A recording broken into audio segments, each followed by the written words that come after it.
asked a question, do you believe in this miracle?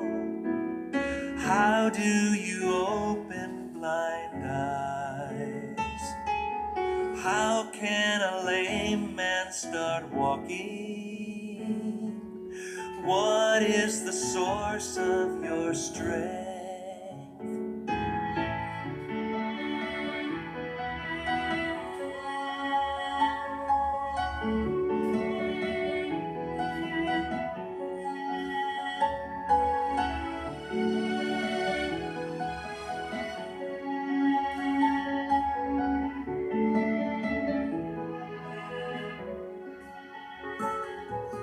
Yes, I believe in these miracles. I open the blind eyes by faith. God is the source of my strength. He's the same yesterday and today. My God is still changing lives. He's still around doing. Shalom, shalom, shalom. Que la paix d'Adonai soit avec nous en ce matin. Soyez bénis dans le nom du Seigneur Jésus-Christ de Nazareth. Paix et joie, grâce et faveur en ce matin. Bien-aimés, notre méditation de ce matin sera tirée du livre des Psaumes, le psaume 24 à partir du verset 1 au verset 4. J'ai lu la parole du Seigneur. À l'Éternel la terre et ce qu'elle renferme, le monde de ceux qui l'habitent, car il a fondé sur les mers et a fermé sur les fleuves. Qui pourra monter à la montagne de l'Éternel, qui s'élèvera jusqu'à son lieu saint? Celui qui a les mains innocentes et le cœur pur, celui qui ne livre pas son âme au mensonge et qui ne jure pas pour tromper. Amen. C'est sur ces versets qu'en ce matin, nous allons ensemble rechercher la volonté du Seigneur, comprendre la pensée du Seigneur. Oui, bien-aimé, lorsque David écrivait ce psaume, c'était dans le but de faire comprendre au peuple de Dieu, aux hommes qui l'entouraient, que rien ne peut se faire sur terre sans la volonté du Seigneur. Car toutes choses dépendent du Seigneur. David nous dit, nous interpelle, nous rappelle ici que la terre et les cieux ont été faits par l'Éternel. La Bible fait mention qu'au commencement, Dieu a créé les cieux et la terre. David nous confirme ici que l'Éternel est celui qui a créé toutes ces choses, car la terre lui appartient, les cieux lui appartiennent. Amen. Quel que soit ce qui se passe sur cette terre, tout appartient à l'Éternel. Le diable peut te faire croire que tel endroit sont à lui. Mais la vérité que tu dois comprendre en ce matin, c'est que les cieux et la terre, ce qu'elle renferme, ce que la terre renferme, tout cela appartient à l'Éternel. Car c'est lui qui les a faites, c'est lui qui les a créées, c'est lui qui les a faites pour que l'homme puisse habiter en ces lieux. La Bible fait mention que depuis le commencement, le Seigneur a fait les cieux, il a fait la terre. Et il a mis Adam pour gérer toutes ces choses. C'est après avoir créé l'humanité que le Seigneur a fait l'homme. L'homme devient le gérant, l'homme devient celui à qui Dieu donne le pouvoir de pouvoir contrôler et gérer tout ce qui est sur terre. Mais si de nos jours l'homme a perdu son pouvoir, cela est dû au fait que l'homme ne marche pas selon le principe de vérité qu'il faut afin de pouvoir maintenir ce pouvoir-là. Oui. C'est pourquoi il dit, qui peut s'élever pour aller à la montagne de l'Éternel? Qui peut communiquer avec l'Éternel pour que ce pouvoir-là lui soit toujours communiqué? Il dit, ce n'est pas compliqué, c'est celui qui a les mains innocentes et le cœur pur. C'est celui qui ne livre pas son âme au mensonge et qui ne jure pas pour tromper.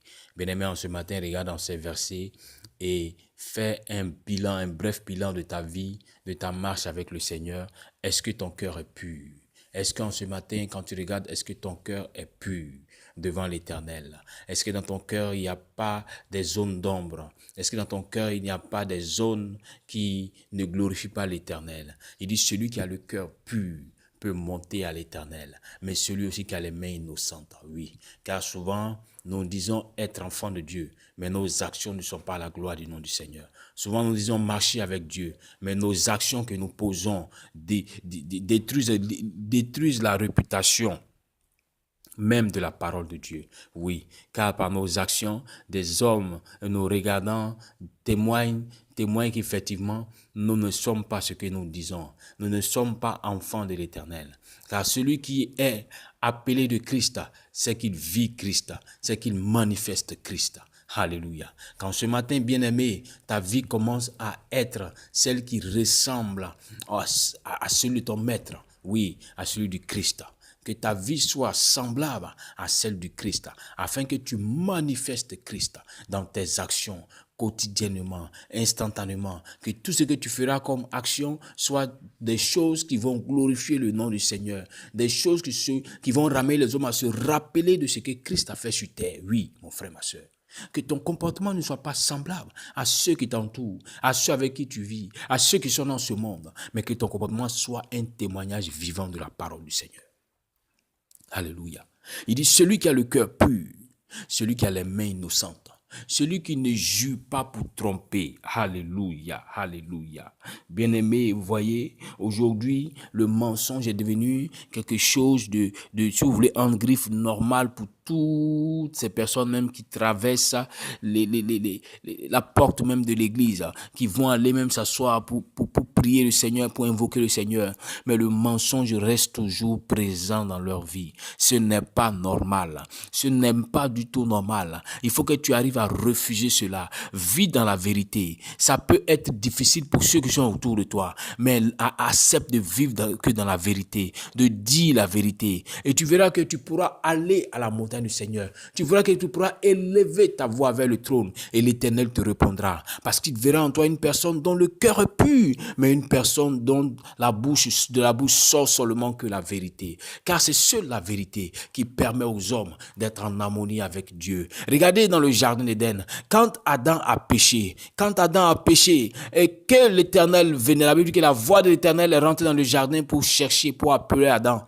Mais Adam allait se cacher et Adam a menti. Voyez-vous, là où il y a le mensonge, Dieu va se retirer. Dieu a retiré Adam de sa présence parce qu'il a laissé le mensonge rentrer dans sa vie. Mon frère, ne laisse pas le mensonge. Ma soeur, ne laisse pas le mensonge avoir accès à ta vie, contrôler ta vie ou totalement envelopper ta vie. Parce que de nos jours, le mensonge est devenu chose normale. Les hommes n'ont plus peur de mentir. Les gens vivent dans le mensonge quotidiennement. Mais c'est ce qui fait qu'ils ne peuvent pas aussi être dans la présence de Dieu. Car là où ils invoqueront l'Éternel avec une bouche remplie de mensonges, rien ne pourra permettre au Seigneur de tourner ses regards vers nous. La Bible dit, Ésaïe dit, Dieu n'est pas aussi sourd pour ne pas entendre vos cris. Dieu n'est pas aussi aveugle pour ne pas voir vos souffrances. Mais ce sont vos péchés qui créent un fossé entre lui et vous. C'est ce qui fait qu'il ne peut pas se rapprocher de vous. Souvent, ce sont tes actions qui font que quand tu as besoin de l'Éternel et que tu l'invoques, il ne te répond pas. Parce que ta vie ne reflète pas sa parole. Oui, mon frère, ma soeur. Parce que ta vie n'est pas celle qu'il a voulu pour pouvoir t'exaucer continuellement. Oui. Donc, remets-toi en cause et reviens dans la vérité du Seigneur.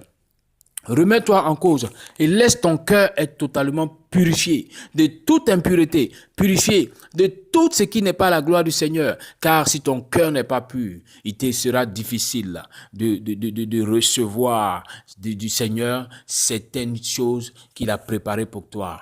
Il faut que ton cœur soit disposé, que ton cœur soit purifié et que tes mains soient innocentes. Oui, tes mains soient innocentes. Oui, et que ta bouche ne dise plus le mensonge. Voici les 3 aspects qui permettent à une prière de monter, d'atteindre le trône, qui permet à un être humain de pouvoir aller à la montagne du Seigneur et recevoir de lui une réponse.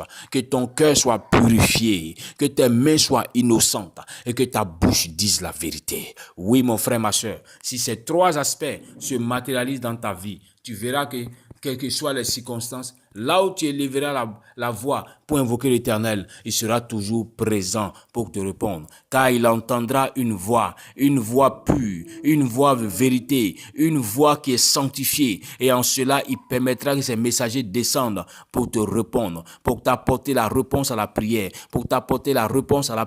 C'est pourquoi en ce matin, je te demande une chose. Je dis, la terre et les cieux appartiennent à l'Éternel. Ne crains pas. Si tu veux posséder ce qui est cette terre, il faut que toi aussi tu aies reçu le pouvoir de la part du Seigneur. Mais si tu veux recevoir le pouvoir de la part du Seigneur, il faut que ton cœur soit purifié. Que tes mains soient innocentes. Ne t'associe pas avec les méchants pour faire du mal aux gens. Que tes mains soient innocentes et que ta bouche puisse proclamer la vérité. En cela, tu pourras expérimenter le Seigneur dans toute sa grâce, dans toute sa faveur.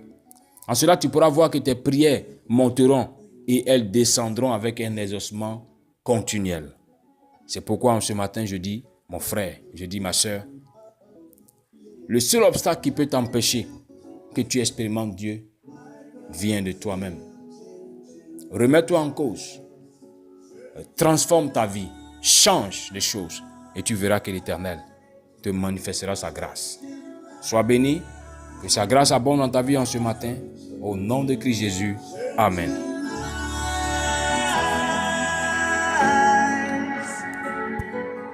My God is still changing lives.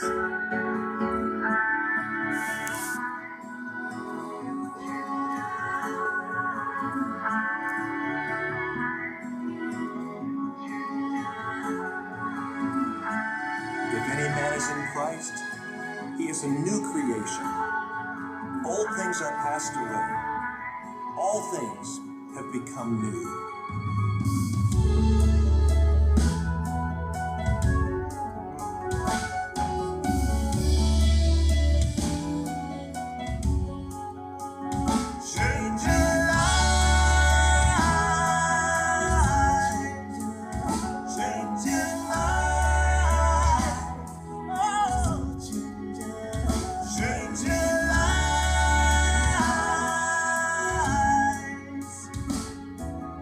My God is still changing lives. My God is still changing lives. My God is still changing lives. He's still around doing. He's still around doing. He is the source of my strength. My God is still changing.